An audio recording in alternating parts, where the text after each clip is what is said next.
नमस्कार, आप देख रहे हैं ट्राई सिटी न्यूज और आपके साथ मैं आयुष सूर्यवंशी। इंडिया न्यूज पर प्रतिदिन की बड़ी बहस में आज का मुद्दा है, देश के लिए अपनी जवानी देने वालों के साथ नाइंसाफी क्यों।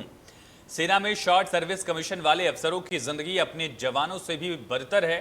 सेना में रहते जिन्हें आदेश देते थे, अब कई जगह उनके अधीन काम करने को मजबूर हैं। जीवन का स्वर्णिम काल सेना को देकर लौटे शॉर्ट सर्विस कमीशन के अफसरों को पेंशन नहीं मिलती, जबकि 20 साल नौकरी करने वालों को पेंशन मिल जाती है। परिजनों को चिकित्सा सुविधा तक नहीं मिलती और पहले अफसर को भी नहीं मिलती थी, लेकिन 2009 में यूपीए सरकार ने उसे मेडिकल कवर दिया था। चंडीगढ़, पंचकूला और मोहाली में पूर्व सैन्य कर्मियों और अधिकारियों की हजारों में आबादी है, उनका दर्द सुनने वाला कोई नहीं है। 1962 चाइना युद्ध में सैनिकों की कमी को देखते हुए शॉर्ट सर्विस कमीशन को शुरू किया गया, जिसके चेन्नई और पुणे में ट्रेनिंग सेंटर बने। पहले 10 साल की सेवा होती थी और अब 14 साल सेवा खत्म होने के बाद कोई सम्मानजनक नौकरी नहीं मिलती। अगर नौकरी मिल भी जाती है तो उसमें सीनियरिटी नहीं मिलती, न ही नई नौकरी में कोई प्राथमिकता मिलती है। ऐसे में पूर्व सैन्य अधिकारी कई जगह सड़क किनारे रेहड़ी लगाने को मजबूर हैं। सदैव आश्वासन मिले मगर कोई समाधान नहीं निकला। तो जिन जवानों ने अपनी उम्र का एक हिस्सा देश की सेवा में समर्पित कर दिया, उन जवानों की उम्र के इस पड़ाव में उनकी पूछताछ करने वाला कोई नहीं है। सुविधा सहूलियत की बात बहुत दूर की है। और इसी पर चर्चा करेंगे आईटीवी ग्रुप के chief editor Ajay Shukla sir. Ajay sir, over to you. Ayush, India news Punjab Himachal में आप सभी का स्वागत। में ब्रिगेडियर हरवंश सिंह जी हैं, जो अध्यक्ष हैं ऑल इंडिया डिफेंस ब्रदरहुड के। मेरे साथ में मेजर हैं आर.एस. गुजर साहब, मेरे साथ में कर्नल जीपीएस विर्क साहब हैं, मेरे साथ में फ्लाइट लेफ्टिनेंट रेनू बाहरी लांबा हैं। आप सभी का स्वागत है। मैं चर्चा शुरू करूं उसके पहले बता दूं, जैसा कि हमारे एंकर आयुष ने बताया कि किस तरीके से अपनी जिंदगी की शुरुआती दौर कि 18 साल की उम्र से जो शुरुआत का आपका 14 साल एक क्रीम पीरियड होता है, जिस पीरियड में आप अपने कैरियर को बनाते हैं, सब कुछ करते हैं और तमाम सारी उम्मीदें होती हैं। उस समय आप लड़ने जाते हैं, उनसे लड़ने जाते हैं जिनसे देश को बचाना होता है और सबसे ज्यादा शहादत देते हैं। और शहादत देने के बाद आपको मिलता क्या है? अपमानजनक जिंदगी। क्या यह है हमारे देश के सम्मान का विषय है? क्या हमारे उन सैनिकों के लिए, उन ऑफिसर्स के लिए एक ये सम्मान का विषय है? क्या हम इस तरह से करके, जहां एक भारत सरकार इस समय शॉर्ट सर्विस कमीशन को प्रमोट कर रही है, वो चाहती है कि ज्यादा से ज्यादा शॉर्ट सर्विस कमीशन के लोग हों, और जब वो होंगे और उनको ये स्थिति नहीं मिलेगी तो वो क्या करेंगे? भविष्य में क्या हम गद्दार लोग पैदा करने की एक दिशा में जा रहे हैं? क्या हम ऐसे लोग जा रहे हैं जो मजबूर होंगे कि हाँ, हम देश के साथ धोखा करें? तो इन सब स्थितियों में जो उनका दर्द है, मैंने अभी मनरेगा में काम करते देखा, मैंने अभी देखा कोविड के दौरान जब स्थितियां हुई, तमाम सारी प्राइवेट नौकरियों में काम करने वाले शॉर्ट सर्विस कमीशन के लोग छूट गए तो जाके मनरेगा में काम कर रहे थे गांव में। इससे ज्यादा शर्मनाक स्थिति क्या होगी? ये हमारे लिए, हमारे पूरे समाज के लिए, देश के लिए, सेना के लिए और हमारी सरकार के लिए शर्मनाक बात है। उसे एक शर्म आनी चाहिए इस बात पर। मैं इस पर चर्चा के लिए सबसे पहले रेनू जी के पास जाऊंगा। रेनू जी पंजाब यूनिवर्सिटी में पढ़ा भी रही हैं, लेकिन उस दर्द को उन्होंने फेस किया है कि किस तरीके से होता है। वो एक महिला ऑफिसर रही है। मैं रेनू जी से ही शुरू करता हूँ। जी रेनू जी। जो बनाया था तुम मौजूद नहीं थे। तो मैं भारतीय वायुसेना में मैं Rajendra Kumar women officer post में इस बात का इकबाल करता हूँ और हमें शॉर्ट सर्विस कमीशन दिया गया, पर हमें ये भी कहा गया कि आपके 6 साल खत्म होने के बाद आपको परमानेंट कमीशन के लिए कंसिडर किया जाएगा। कंसिडर तब क्या करना है, आखिरी दिन हमें बता दिया गया कि अब आप लोगों को ये छोड़ के जाना है। एक दिन आखिरी दिन 29 मई आखिरी दिन, मतलब हमें पता था कि हमें जाना है। हमें लग रहा, क्योंकि हमें बोला गया था 6 साल बहुत लंबी अवधि होती है, तब तक विमेन ऑफिसर्स से भी ज्यादा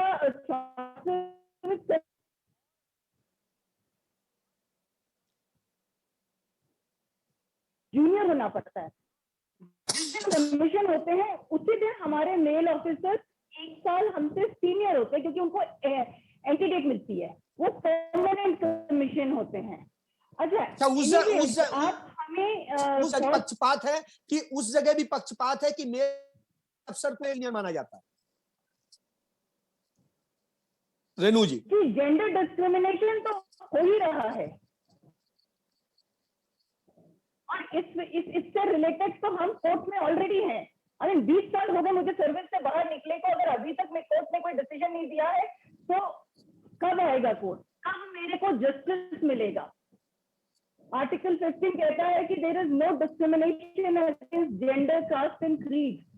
आपने तो पहले दिन से मेरे साथ डिस्क्रिमिनेशन कर दिया है। और हैविंग सेड दैट, आपने जब मैं बाहर गई मेरे लिए कुछ भी नहीं था। Short service commission officer identity खत्म। जी मुझे लगता है कि रेणु जी के कोई टेक्निकल प्रॉब्लम है। मैं जीपीएस विक साहब के पास जाना चाहूंगा। विक साहब, जो दर्द रेणु जी ने बताया, आप भी उस दर्द को देख रहे हैं, जिस तरह की स्थितियां हैं, आपको लगता है कि ये न्याय हो रहा है? ये सारी चीजें ऐसे हैं? अगर हम इस चीज से देखें, अगर हम अजय जी पहले तो आपका बहुत बहुत शुक्रिया। एक minute, just a minute, colonel Vik speaking sir, just a minute ji. Mister Ajay ji, पहले तो आपका बहुत बहुत शुक्रिया और आपके चैनल का बहुत बहुत शुक्रिया कि आप लोगों ने हमें हमारी आवाज उठाने का एक हमें मौका दिया।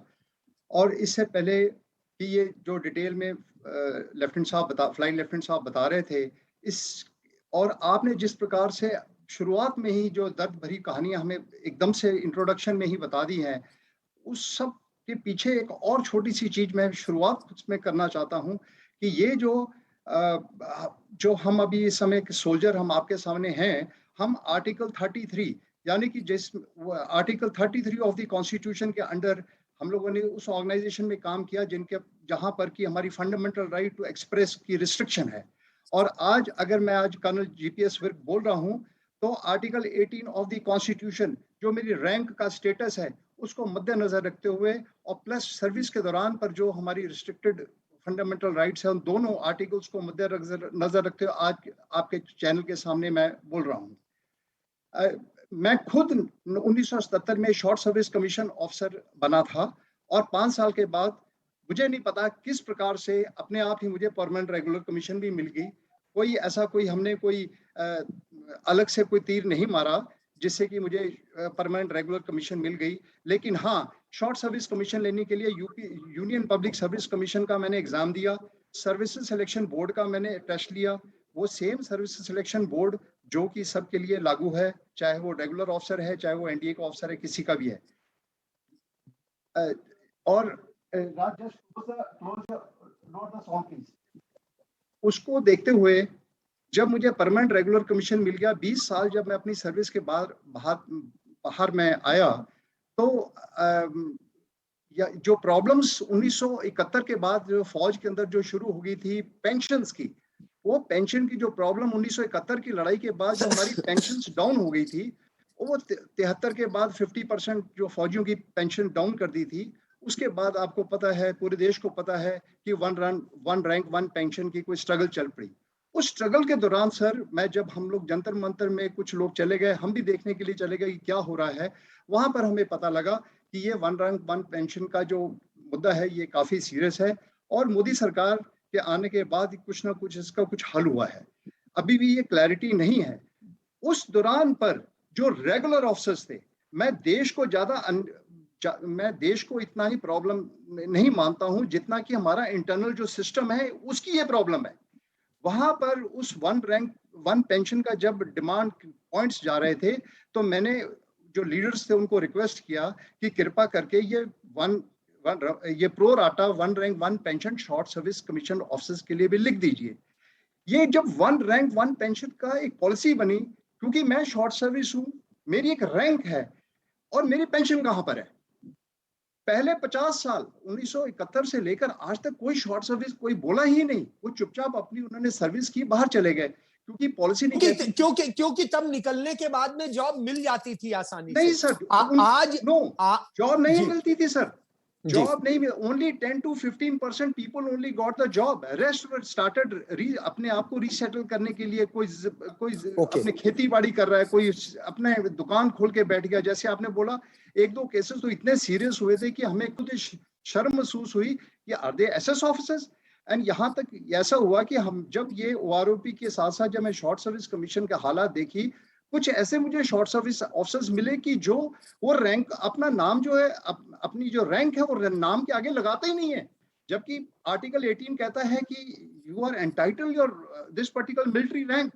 तो इतने demotivation over the last 50 years इस शॉर्ट सर्विस कमीशन की हुई कि जब मेरी ये बात वहां पर मानने को तैयार नहीं हुए, तो हमने सबको रिक्वेस्ट किया कि कृपा करके ये जो, अगर हमने आगे बढ़ना है, क्योंकि शॉर्ट सर्विस कमीशन आने का कारण क्या है ये बहुत जानना जरूरी है। जब आपने बोला कि 1962 में शेयर आया, चलिए मैं एक मिनट आपके पास फिर आता हूं, चूंकि और भी पैनलिस्ट हैं, उनसे भी जवाब लेना है। मैं ब्रिगेडियर साहब के पास जाता हूं, क्योंकि ब्रिगेडियर साहब जो है ब्रदरहुड डिफेंस की बात करते हैं और उसके अध्यक्ष हैं।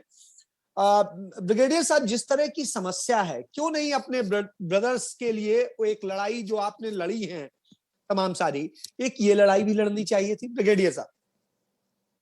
जब से भी एसएस शॉर्ट सर्विस कमीशन शुरू हुआ है, हम इसको मॉनिटर कर रहे हैं और उनके साथ बहुत बड़ी ज्यादती हो रही है। जहां तक लड़ाई की बात है, हम उनकी आवाज भी उठा रहे हैं।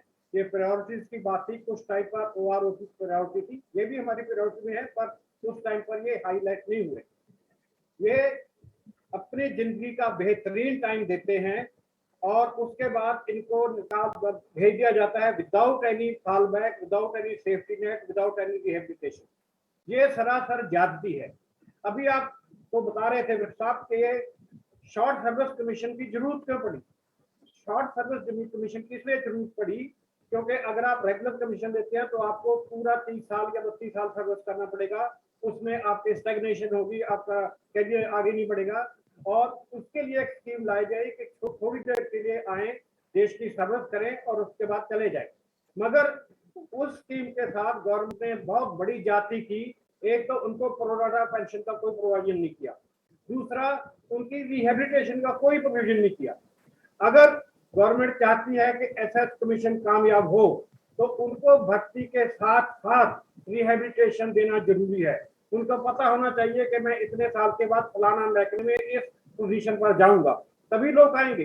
अगर आप उनको सड़क पर छोड़ देते हैं, उनका काम निकाल दिया, यूज एंड थ्रो की पॉलिसी करते हैं, तो ये ना कि उनके साथ बेइंसाफी है, ये सोसाइटी के साथ भी बड़ी बेइंसाफी है कि जब आपको जरूरत थी आपने उनको बुलाया, पूरा एक्सप्लॉइट किया, उनकी जवानी ले ली, उसके बाद उनको छोड़ दिया मार्केट फोर्सेस के ऊपर। ये बहुत गलत है। मैं सजेस्ट करूंगा कि अगर इस स्कीम को कामयाब करना है, जितने ब्यूरोक्रेट्स हैं उनको 5 साल सर्विस के लिए एसएस में भर्ती होना चाहिए। फिर उनको पता चलेगा कि रिहेबिलिटेशन का क्या मतलब है। ऑटोमेटिकली वो अपनी दूसरी जॉब पर जहां से आए हैं वहां चले जाए, तब ये सिस्टम चलेगा। जब तक इनकी गारंटीड रिहेबिलिटेशन नहीं है तब तक ये सरासर बेइंसाफी है और बिल्कुल एक्सप्लॉयटेशन है और सोशल जस्टिस के एब्सोल्युटली अगेंस्ट है। बल्कि मैं तो ये कहूंगा कि ये ह्यूमन राइट्स के अगेंस्ट है। जिस आदमी से आपने इतने साल काम किया, उसकी पूरी जवानी ले ली और उसके बाद आपने उसको छोड़ दिया विदाउट एनी पर्पस, तो इससे बड़ा ह्यूमन राइट वायलेशन क्या हो सकता है।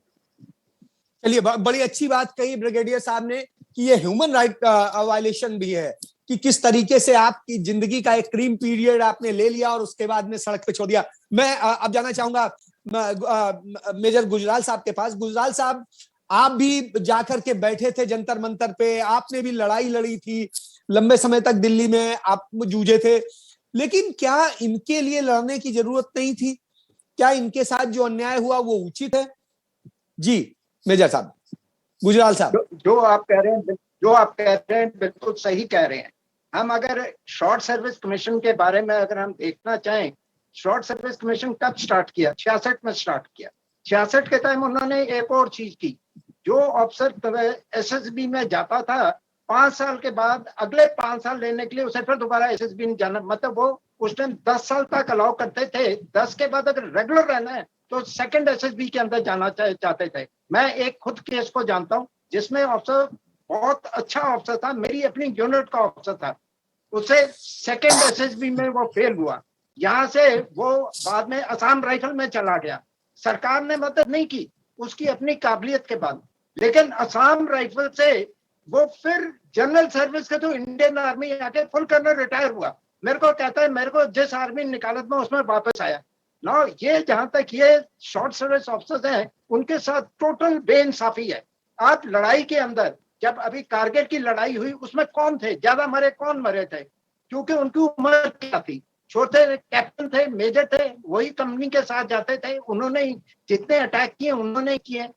हम उन लोगों को मार के हैं, हमने क्या, अगर गवर्नमेंट को इंटरेस्ट था गवर्नमेंट उनको लेटरल इंडक्शन दे, लेटरल इंडक्शन सीआरपी में भेजे, बीएसएफ में भेजे, इसके अंदर किसी के अंदर भेजे, कम से कम पुलिस में भेजे। वो फुल्ली कॉम्पिटेंट है, वो उसी एसएसबी के जरिए आए हैं जिसके जरिए रेगुलर ऑफिसर आया है, और उनकी ट्रेनिंग भी वही हुई है जो, बेशक उनकी ट्रेनिंग का मुद्दा समय कम था, लेकिन चक्कर है बेसिक सप्लाई वहां पर होती है। उसके बाद आप कोर्सेज पे जाते हैं, उन आपने, मेरे को ये पता है बहुत से शॉर्ट सर्विस ऑफिसर जिनको रेगुलर मिला उसके बाद उन्होंने फौज के अंदर कई जनरल बने हैं। आप उनको छोड़ो, आप वर्ल्ड वॉर 2 के टाइम आपके पास टेम्परेरी बैकमेंटो जो आर्मी रिटायर हुए, जनरल बैकमेंटो जो है वो टेम्परेरी कमीशन ऑफिसर थे। 71 की लड़ाई में उन्होंने 54 डे कमांड किया और बहुत अच्छा किया। उन्होंने ये हमें दिया कि डैश ऑन रिगार्डलेस, हम जगह जगह पे लगाते हैं। इन शॉर्ट सर्विस, और मेरे को ये भी पता है एक शॉर्ट सर्विस ऑफिसर एक नायब तहसीलदार लगा, आप एक तरफ तो उसे अफसर की हैसियत दी, उसके बाद आप उसे सब उसके अंदर भेज रहे हैं। ये कहाँ की इंसाफी है? उनको छोड़ो। अभी सुप्रीम कोर्ट ने बड़ा अच्छा किया है कि लेडीज को अलाउ करके, आप एक जो डॉक्टर है वो 57 साल 58 साल तक पूरी नौकरी कर सकती है, लेफ्टिनेंट जनरल बन सकती है, वो डीजीएफएम बन सकती है। लेकिन वही दूसरी तरफ इंजीनियरिंग सिग्नल ऑफिसर, दूसरी तरफ इनके इंजीनियर ऑफिसर, उनकी भी वही डिग्री है, उन्होंने 5-5 साल लगा के उसके बाद वो आए हैं, चाहे वो सिग्नल के अंदर आए, इंजीनियर्स के अंदर आए। उनकी क्या किया था? 10 साल उस एक्सटेंडेड 4 ईयर, 4 साल एक्सटेंड किया, 14 साल। मेरे को खुद उस किस्म की लेडीज ऑफिसर्स को मिला हूं, उन्होंने कहा सर हम कहाँ जाएंगे, 14 साल अभी हमारी, ना हम इधर के ना उधर के। सो सरकार ने जहां तक ये है, मैं तो I am a firm believer कि इनको लेटरल इंडक्शन दो, दे आर फुल्ली क्वालिफाइड। देखो जहां तक रेगुलर ऑफिसर क्या है, आपको एक बार आईसी कमीशन मिल जाता है, यू बिकम रेगुलर, उसकी एंट्री अलग अलग है। कोई एनडीए से आता है, कोई डायरेक्ट एंट्री जाता है, कोई एसीसी के जरिए, कोई ओटीयू के जरिए आता है, ओटीयू एनसीसी। जी मुझे लगता है कोई टेक्निकल प्रॉब्लम हुई है। मेजर गुजराल जो है उनकी आवाज कट गई है। आगे जी जी तो उनको जो है इनको लेटरल इंडक्शन दो है, और इनका जो स्टेटस है, स्टेटस डिग्रेड मत करो। आप देखो एक इंसान को आप एक इसका स्टेटस देते हो, आप कहते हो आप क्लास 1 ऑफिसर हो, और उसके बाद आप ग्रेड 2 ग्रेड 3 के अंदर जाओ, और वो बिल्कुल सही है। फर्स्ट SS1 के टाइम क्या हुआ, इन्होंने आपको IAS IAFS के एग्जाम के अंदर छूट दी, आप 2 सब्जेक्ट्स के अंदर करके पास, वो भी बाद में बंद कर दी। इन्हें मतलब कि इन्हें मौका दो, उसके बाद इनको उन इलाकों में उन पोजीशंस में लेके जाओ जहां ये अपनी काबिलियत दिखा सकते हैं। अगर लड़ाई में ये दिखा सकते हैं, SSB के जरिए ये आए हैं, इनकी जो है जहां तक इनकी मानसिकता है वो हमें पता है कि ये दे आर केपेबल। जब वो अगर केपेबल है तो हम उन्हें सही तरीके से इस्तेमाल करें, ना कि उन्हें उठा के इस्तेमाल करके फेंक दे। ये आज बड़ी अच्छी बात कही गुजराल साहब ने। मैं फिर से जाऊंगा रेणु जी के पास। रेणु जी, आपकी बात अधूरी रह गई थी, और जो बात है कि आपने सारी चीजें हैं, आप जब आए शॉर्ट सर्विस कमीशन से तो जिस तरह से फेस किया सारी चीजें, नहीं 1 मिनट में आप बताएं कि किस तरह से, क्योंकि हमारी भी समय की सीमा है। जी रेणु जी। मैं ये कह रही हूँ कि आप मुझे सुन सकते हैं क्या? हाँ सुन रहा हूँ। तो मैं ये कहना चाहती हूँ कि आपने सुना, हम सब ये फील करते हैं कि शॉर्ट सर्विस ऑफिसर को सिविल में रिहैबिलिट करना बहुत जरूरी है। हम ट्रेंड मैन पावर है, हम एक्सपीरियंस्ड मैन पावर है, हम इतना स्ट्रगल करते हैं अपनी सेकेंड इनिंग में 6 साल 10 साल 14 साल के बाद कि हम एक डिग्निफाइड लाइफ नहीं जी पाते हैं। और अगर आप ये नहीं करेंगे तो आप देखेंगे कि क्वालिटी ऑफ ऑफिसर जो आज आर्म फोर्सेस ज्वाइन कर रहे हैं वो इतनी डिग्रेड हो चुकी है, इतनी ज्यादा डिग्रेड हो चुकी है। एक वो कन्विक्शन कि मेरे को देश, मेरे बाद अगर मैं अपनी जिंदगी खतरे में डाल रहा हूं, अगर मैं देश की सेवा कर रहा हूं, तो मेरी सरकार, मेरा देश मेरे को लुक आफ्टर करेगा। अगर मैं सर्विस से बाहर ठीक ठाक आ गया, नहीं तो मेरी फैमिली को लुक आफ्टर करेगा। वो कन्विक्शन खत्म हो गया है। लोग अब शॉर्ट सर्विस ज्वाइन नहीं करना चाहते। हमारे साथ विमेन ऑफिसर्स के साथ अब तो परमानेंट कमीशन आ चुका है, पर हम जो स्ट्रगल कर रहे हैं, मेरे को सर्विस से बाहर आए को 20-21 साल हो गए हैं। मेरा केस अभी भी सुप्रीम कोर्ट में है। वहां पे जेंडर डिस्क्रिमिनेशन है। आर्टिकल 15 कहता है कि मैं कोई आप जेंडर,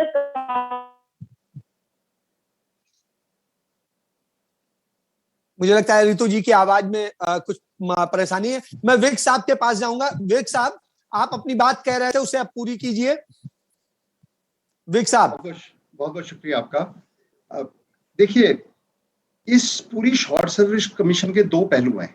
एक है जो इनजस्टिस पूरी शॉर्ट सर्विस करने के बाद बाहर सिविल में, सोसाइटी में होता है।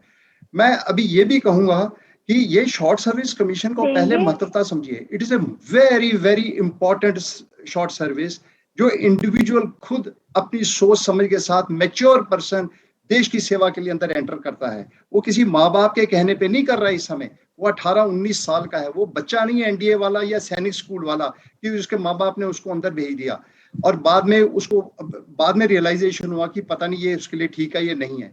नाउ अगर स्पिरिट ऑफ शॉर्ट सर्विस के साथ जाना है, तो जब अंदर हम ऑर्गेनाइजेशन में जाते हैं, वहां पर भी एक्सप्लॉयटेशन नहीं होना चाहिए। क्योंकि अगर शॉर्ट सर्विस का एक्सप्लॉयटेशन क्यों हो रहा है, with in the service also इसलिए एक्सप्लॉयटेशन हो रहा है कि उसके दिमाग के अंदर एक सोच लटकी होती है कि भाई बाहर जाके 130 करोड़ की जो नेशन है उसको एम्प्लॉयमेंट पॉइंट ऑफ व्यू से उसको एक्सप्लॉयट किया जाता है कि short service is entering for employment. This is absolutely ridiculous. Services selection board कभी भी ऐसे बंदे को जिसकी सोच है कि एम्प्लॉयमेंट पॉइंट ऑफ व्यू से शॉर्ट सर्विस एंटर करता है, no, he is a highly dedicated person with integrity who wants to enter for the nation. लेकिन जब वो ऑर्गेनाइजेशन के अंदर जाता है, वहां उसको एक्सप्लॉयटेशन ऐसी होती है, और यार तू तो शॉर्ट सर्विस है, उसको प्रॉपर ट्रेनिंग भी नहीं कभी कभी मिलेगी, उसको ये भी नहीं पता वो बाहर क्यों निकल गया है, उसको एनुअल मतलब उसके साथ हर जगह इंजस्टिस हर जगह ये है। मैं ब्रिगेडियर साहब के पास जाऊंगा। इसी प्रकार से कुछ कोर्सेस में नहीं भेजेंगे उसको, मतलब उसकी जो एक्सेल करना है पिछले 5 साल में। मैं तो ये कहूंगा कि जो शॉर्ट सर्विस समय की सीमा है। विवेक साहब, ब्रिगेडियर साहब, एक लाइन में आपका कमेंट इस पे चाहूंगा। देखिए, किसी भी सोसाइटी में बेइंसाफी नहीं होनी चाहिए। शॉर्ट सर्विस कमीशन अफसर के साथ बहुत ज्यादा बेइंसाफी है। गवर्नमेंट को चाहिए उनको गारंटीड रिहेबिलिटेट करे, उनको गारंटीड रीसेटल करे और गारंटीड शायद लैटरल इंडक्शन करें। ये सब कुछ उनका सर्विस का पीरियड होने से पहले होना चाहिए। ये नहीं को बाद में भागे, उनको पहले पता होना चाहिए कि मैं 5 साल के बड़ी अच्छी बात कही ब्रिगेडियर साहब ने कि उनको पहले से पता होना चाहिए, उन्हें होना चाहिए। एक लाइन में गुजराल साहब आपका कमेंट चाहूंगा। देखो जी, जहां तक शॉर्ट सर्विस से अगर कोई शॉर्ट सर्विस के लिए आता है, आज सबसे बड़ी दिक्कत यह है कि हिंदुस्तान के अंदर नौकरी नहीं है। नौकरी ना होने की वजह से बहुत सी दुनिया, उन्हें पता है कि कल शायद वो बाहर निकल जाएं, लेकिन वो मजबूरी के लिए अंदर आते हैं। मेरे को एक केस मैं बताता हूँ, और आमतौर पर गुजराल साहब, चूंकि समय की सीमा है, अब मैं चर्चा को यही समाप्त करूंगा। और मैं चाहूंगा कि सरकार और सारे जिम्मेदार लोग, आर्मी के सीनियर ऑफिसर्स इस बारे में सोचें कि हमें शॉर्ट सर्विस कमीशन के ऑफिसर्स के लिए करना है कि जिससे कि वो सम्मानजनक जिंदगी जी सकें, जिन्होंने अपनी जिंदगी का स्वर्णिम पीरियड इस ऑर्गेनाइजेशन को दिया है, इस देश को दिया है और हमारे लिए दिया है, देश की सीमाओं की रक्षा की है और सबसे ज्यादा शहादत दी है। आप सभी आए, आप सभी का धन्यवाद और मैं चर्चा को समाप्त करता हूं। धन्यवाद।